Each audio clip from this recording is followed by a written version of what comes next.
All right, today we are diving deep and decoding the market using a really powerful lens called smart money concepts. We're going to learn how to look at the charts not as just a bunch of random noise, but as a story written by the biggest players in the game. You know that feeling, right? You see the absolute perfect trade setup, you place your order, and then bam, the market suddenly whips against you, stops you out, only to immediately turn around and go in the direction you thought it would. If that sounds familiar, trust me, you are not alone. It really feels like someone else is pulling the strings, doesn't it? But here's the thing.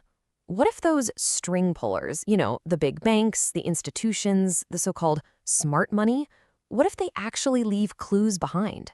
Think of them like footprints in the sand. In this explainer, we're going to learn exactly how to spot those footprints so you can start trading with the current instead of constantly fighting against it. So where do we start? Well, before we can go looking for footprints, we have to learn the language of the terrain itself. And in the market, that language is all about structure and trend. This is our foundation, so let's get into it. First up is the break of structure, or just BOS. Think of it as the market giving you a big thumbs up, confirming its direction. So in an uptrend, when the price pushes up and breaks a previous high, that's a bullish BOS. It's a super clear signal that, hey, this trend still has legs. But what happens when a trend starts to run out of steam? Well, that's where we get a change of character, or tchotch. This is like the first whisper that a reversal might be coming. For example, if an uptrend suddenly fails to make a new high and instead breaks a recent low, that's your tchotch. The market's tune is starting to change. Let's just boil it down to make it super simple. BOS tells you the trend is likely continuing. It's the green light. CHOH, on the other hand, warns you that it might be ending. That's your yellow light. Just understanding this one distinction is incredibly powerful. Okay, so now we can read the trend's direction, but where do we actually look for those institutional footprints? That brings us to our next part, identifying the key zones where the smart money is most likely to be active. And this brings us to a huge concept, the order block.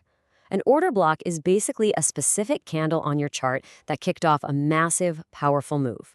You can think of these zones as like historical landmarks of institutional action, places the market loves to revisit. And, the best part is they're actually surprisingly easy to spot. A bullish order block is just the last down candle right before a huge move up. And a bearish one, you guessed it, it's the opposite, the last up candle right before a major drop. These are going to be your primary zones of interest. Now, another huge clue that institutions leave behind is something called a fair value gap, or FVG for short. This happens when price moves so fast and so aggressively in one direction that it leaves this inefficient little gap between the candles. It's an imbalance between buyers and sellers. Honestly, the best way to think about an FVG is like a price vacuum or a magnet. The market has this natural tendency to return to these gaps to fill them and bring things back into balance, which makes them really powerful areas for us to watch. So we know where to look for smart money, but why do these big, powerful moves even happen in the first place? Well, the answer is the fuel that runs the entire market, liquidity. See, for a big institution to buy or sell a massive position, they need a ton of people on the other side of that trade.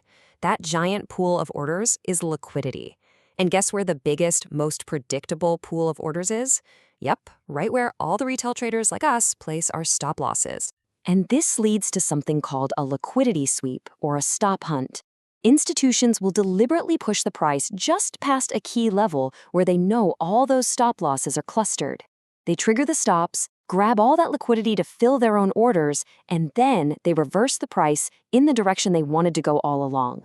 All right, so we understand the market structure, we've found the key institutional zones, and we know they're out there hunting for liquidity. So how do we put all this together to actually find our own high probability entries? This is where thinking in terms of premium and discount is an absolute game changer. The idea is simple. You only want to buy when the price is cheap, when it's on sale. That's in a discount zone, below the 50% level of a recent price move. And you only want to sell when it's expensive, in a premium zone, above 50%. This simple rule keeps you from chasing bad entries. Okay, the final piece of our entry puzzle is something called mitigation. It sounds a little fancy, but all it means is that price has returned to one of our key zones, like an order block or an FVG. This return trip lets the institutions fill any leftover orders they have. For us, this retest is the confirmation we've been waiting for. It's the market showing its hand. We've covered a lot of ground, a lot of individual concepts. Now, let's assemble them into a single, cohesive blueprint for reading the market like a pro. So here it is, the whole shebang. First, you identify the trend using your boss or chotch. Second, you mark up your key institutional zones, your order blocks. Third, you spot any of those imbalances, those FVGs that are going to act like magnets.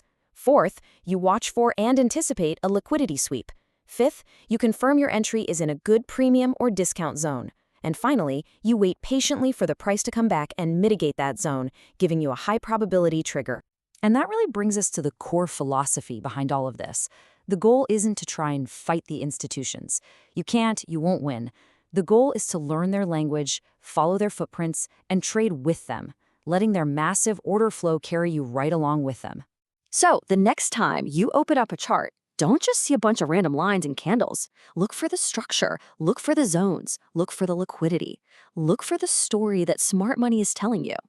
Because now you have the blueprint to finally decode it.